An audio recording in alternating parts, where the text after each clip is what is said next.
ED వాళ్ళు పిలిచినప్పుడు నేను ఒక్కటే చెప్పాను, ఆ వెంకటేశ్వర స్వామి సాక్షిగా కేవీ రావు అనేటటువంటి వ్యక్తి ఏదైనా ఒక సోషల్ ఫంక్షన్లో కలిస్తే నమస్తే నమస్తే అని చెప్పడమే కానీ ఆయనతో నాకు ఎటువంటి సన్నిహిత సంబంధాలు కానీ వ్యాపార లావాదేవీలు కానీ లేవు, నా మీద చేసినటువంటి ఆరోపణలన్నీ తప్పు అన్నటువంటిది చాలా స్పష్టంగా చెప్పడం జరిగింది.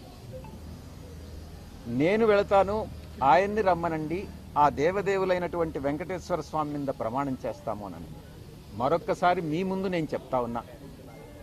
కేవీ రావు గారు చెప్పేది నిజంగానైతే ఆయన పిల్లల మీద ప్రమాణం చేసి చెప్పమని చెప్పండి, నేను చెప్పేది నేను నిజంగా విక్రాంత్ రెడ్డిని ఆయన దగ్గరికి పంపించాను అని అన్నటువంటి విషయం నేను నా పిల్లల మీద ప్రమాణం చేసి నేను చెప్తా. నాకు కాకినాడ సీపోర్ట్ విషయంగా ఆ ట్రాన్సాక్షన్ గురించి ఏ రోజు నాకు ఎవ్వరూ చెప్పలేదు, నాకు తెలియదు.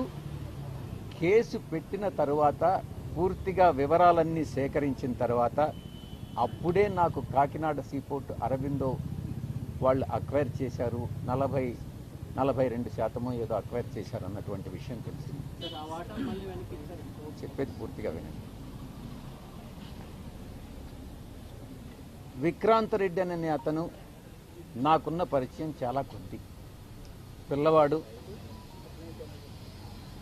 ఎక్కడైనా కనపడితే ఎలా ఉన్నావు విక్రాంత్ అంటే ఎలా ఉన్నావు అన్నటువంటిదే కానీ విక్రాంత్ రెడ్డికి నాకన్నా ఎక్కువ పరిచయాలు ఉండేటటువంటి వ్యక్తి. నేను అతన్ని కేవీ రావుకి ఇంట్రడ్యూస్ చేయాల్సినటువంటి అవసరం లేదు. మొట్టమొదటిగా